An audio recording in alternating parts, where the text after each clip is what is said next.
Hello अस्सलाम वालेकुम बच्चों, क्या हाल है बेटा? खैरियत से हैं आप लोग? ठीक ठाक हैं? बेटा आज जो हम टॉपिक डिस्कस कर रहे हैं वो है स्टेम लीफ प्लॉट्स का। स्टेम लीफ एंड प्लॉट्स का जो कॉन्सेप्ट है हमारा, ये हम आज डिस्कस कर रहे हैं। किस तरीके से क्वेश्चन हमारे पास आएगा, ये देखें। हमारे पास कुछ डेटा हमें गिवन होता है, जैसे कि ये अनग्रुप डेटा है आपके पास, और इसको कहता है आपसे क्या कि construct stem and leaf plot and also find mean of data.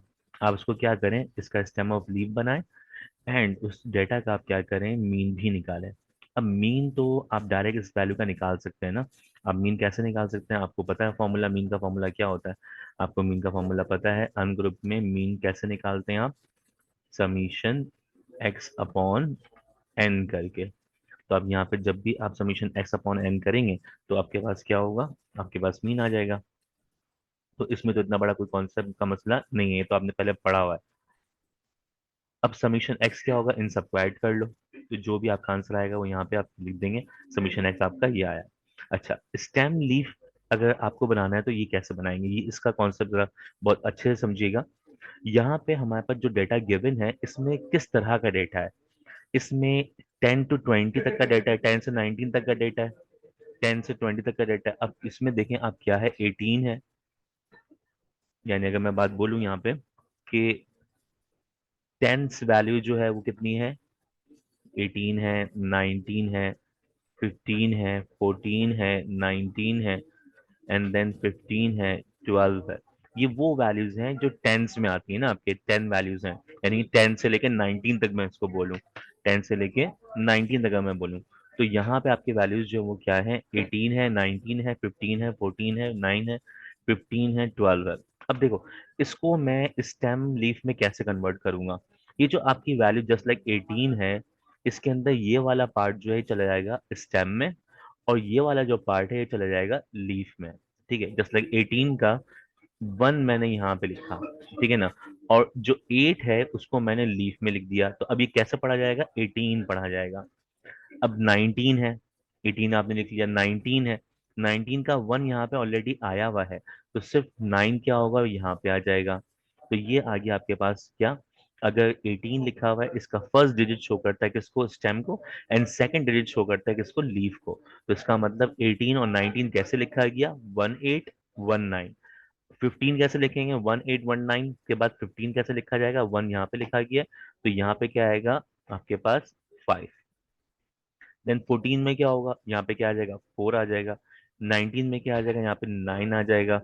15 में क्या होगा? 5 यहाँ पे आ जाएगा। एंड 12 में क्या होगा? 2 यहाँ पे आ जाएगा। तो जरूरी नहीं है कि आप इसको अरेंज करके लिखें, आप इसको ऐसे भी लिख सकते हैं जैसे कि मैंने यहाँ पे लिखा है। जो जो वैल्यू आपकी 10 से लेके 19 तक की है, उनका 1 स्टार्ट वाला सबका कॉमन है। ठीक है, तो 1 को आपने कहाँ पे लिखा? स्टेम में लिखा।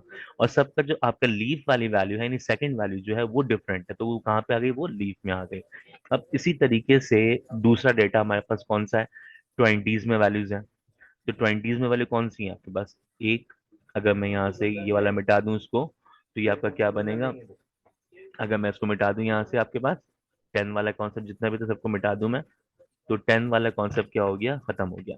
अब मैं यहाँ पे ट्वेंटीज वाली वैल्यूज देख रहा हूँ। ट्वेंटीज वाली वैल्यू कौन सी है? ये सारी वैल्यूज जो है वो ट्वेंटीज वाली वैल्यूज है। तो 2 1 2 3 4 5 6 6 वैल्यूज हैं जो ट्वेंटीज में है। और कोई रिमेनिंग है इसमें? नहीं, और कोई रिमेनिंग नहीं है। अब ट्वेंटीज वाली वैल्यूज में कैसे लिखूं? ट्वेंटीज वाली वैल्यूज के अंदर जस्ट लाइक 27 है, तो 27 को मैं कैसे लिखूंगा? 27 की जो फर्स्ट वैल्यू है इसको मैं एंटर कर दूंगा कहाँ पे? स्टेम में। और 7 को मैं कहाँ डाल दूंगा? लीफ में। तो उसका मतलब मैं इसको यहाँ पे कैसे लिखूं? मैं लिखा स्टेम में, यहाँ पे 2 आ गया, 27 का 2 यहाँ पे आ गया, जबकि 7 जो है वो कहाँ चला जाएगा? लीफ में चला जाएगा। तो 27 को मैंने किस तरह लिखा? 2 स्टेम एंड 2 लीफ। ना 28 कैसे लिखा जाएगा? 2 स्टेम में आ जाएगा, तो 8 कहाँ पे आएगा? लीफ में आएगा। थर्ड वैल्यू 22 है, तो 2 यहाँ पे आ गया, देन अगेन 2 यहाँ पे आ जाएगा। 25 का 2 यहाँ पे आ जाएगा, 5 यहाँ पे आ जाएगा। इसी तरीके से 25 अगेन है, तो यहाँ पे अगेन 5 आएगा। जितनी वैल्यू रिपीटेड है उसको उतनी टाइम्स लिखेंगे। तो यहाँ पे 28 का 8 यहाँ पे आ जाएगा। तो देखें, मैंने ट्वेंटीज में कितनी वैल्यूज काउंट की? 1 2 3 4 5 6 6 वैल्यूज है मेरे पास। तो यहाँ पे देखो, लीफ के अंदर भी 6 वैल्यूज होंगी, 1 2 3 4 5 6। तो इस टाइम के अंदर कितनी वैल्यूज आ गई? 6 वैल्यूज आ गई। अब मैं इन सबको मैं रेज करता हूँ ताकि आपको मैं थर्ड वाला कॉन्सेप्ट समझाऊं। किसका? थर्टीज का। तो थर्टीज पर अगर मैं आऊँ यहाँ पे, तो थर्टीज की वैल्यूज कौन कौन सी है पहले वो मार्क कर लो। थर्टीज की वैल्यू मेरे पास 35 है फर्स्ट रो में, और सेकंड रो में मेरे पास 36 है और 37 है। बस ये तीन वैल्यूज हैं जो हमारी किसके अंदर है, थर्टीज में। तो मैंने यहाँ पे क्या लिखा, यहाँ पे मैंने 3 लिखा। अब फर्स्ट वैल्यू क्या 35 है ना, तो इसका जो 3 है ये फर्स्ट डिजिट कहाँ जाएगा, स्टेम में जाएगा, और सेकंड डिजिट कहाँ जाएगा, लीफ में जाएगा। ये आ गया 35। अब सेकंड वैल्यू क्या 36, 33 यहाँ पे है, 6 यहाँ पे आ गया। 37 का 3 यहाँ पर है, 7 यहाँ पे आ गया। तो इसका मतलब क्या हो गया कि इस अनग्रुप डेटा से मैंने क्या कर दिया, इसको कन्वर्ट कर दिया किसमें, स्टेम लीफ कॉन्सेप्ट के अंदर। तो ये प्लॉट हो गया क्या, स्टेम एंड लीफ प्लॉट हो गया। अब जब भी आपसे कहा जाए कि कंस्ट्रक्ट स्टेम एंड लीफ, तो आप क्या करेंगे, उसको इस तरह से आप प्लॉट करेंगे। अनग्रुप डेटा को आप इस तरह से डिफाइन कर सकते हैं। अब अगर मैं काउंट करूँ कि टोटल वैल्यूज कितनी है, टोटल वैल्यूज कितनी है, तो यहाँ पे मैं काउंट करता हूँ, बल्कि अनग्रुप डेटा में ऊपर जाते हैं, काउंट करते हैं, 1 2 3 4 5 6 7 8 9 10 11 12 13 14 15 16, 16 वैल्यूज हैं हमारे पास जो डेटा के अंदर। ये वैल्यूज हैं, ये वैल्यूज कितनी है हमारे पास, 16 वैल्यूज हैं। अब इसी को मैं वेरीफाई करता हूँ कि यहाँ पे जो आपने स्टेम लीफ बनाया है इसमें 16 वैल्यूज हैं कि नहीं। तो वन वाले की कितनी वैल्यूज हैं, 1 2 3 4 5 6 7, 8 9 10 11 12 13 14 15 16। तो देखें ये वैल्यूज भी कितनी आ रही हैं आपके पास, ये वैल्यूज भी 16 आ रही हैं। ठीक है ना। तो दोनों वैल्यूज क्या आ रही हैं, सेम। तो उसका मतलब जब भी आप ये बनाएं तो आप इस तरह से काउंट जरूर कर लिया कीजिए कि क्या काम होगा। ठीक है। अच्छा, अब दूसरी चीज क्या, कि जरूरी नहीं कि अब मीन कैलकुलेट करने के लिए आपको वो ये डेटा दे। ठीक है ना, हो सकता है कि आपको ये डाटा दिया जाए और आपसे कहा जाए कि मालूम करें मीन मीडियन एंड मोड, यानी स्टेम लीफ वाले कॉन्सेप्ट से, इस वाले कॉन्सेप्ट से आप क्या करें, आप इसका मीन मीडियन एंड मोड मालूम करें। तो ये इस तरह से आप इस डेटा में कन्वर्ट करेंगे इसको, देन उसके बाद फिर आप इसका मीन मीडियन मोड निकालेंगे। ठीक है। तो हमें क्वेश्चन में अगर ये स्टेम लीफ प्लॉट ये गिवन हो, यानी ये वाला डाटा हमारे पास गिवन हो और इससे कहा जाए मीन मीडियन मोड निकालो, तो आप क्या करेंगे, सबसे पहले इसको इस डाटा में कन्वर्ट कर दें, या फिर आप इसी के थ्रू निकाल लें, आपकी मर्जी। अगर मैं इसको पढूं क्वेश्चन को, इस डाटा को, स्टीम लेफ्ट प्लॉट को, लीफ प्लॉट को मैं देखूं यहाँ पे, तो मैं क्या लिखूंगा, मैं लिखूंगा ये 18 है, ये 19 है, ये 15 है, ये 14 है, ये 19 है, ये 15 है, ये 2 है। तो फर्स्ट रो की values tens values, twenties values, second row, third row क्या थर्टीज वैल्यूज है। ठीक है, कैलकुलेटर में आप इसको डायरेक्टली ऐड कर दें। अगर मैं इसको मीन निकालना चाहूँ तो मीन निकालने के लिए मैं क्या करूँ, इसको डायरेक्टली ऐड कर दूं। तो मैं देखता हूँ आंसर क्या आता है ऐड करने के बाद। तो जब मैंने इस डाटा को मैंने ऐड किया अपने पास, तो जो जो आंसर आ रहा है वो क्या आ रहा है, 375 आ रहा है। तो मैंने कहा कि समीशन एक्स जो है वो कितना हो गया, 375 हो गया।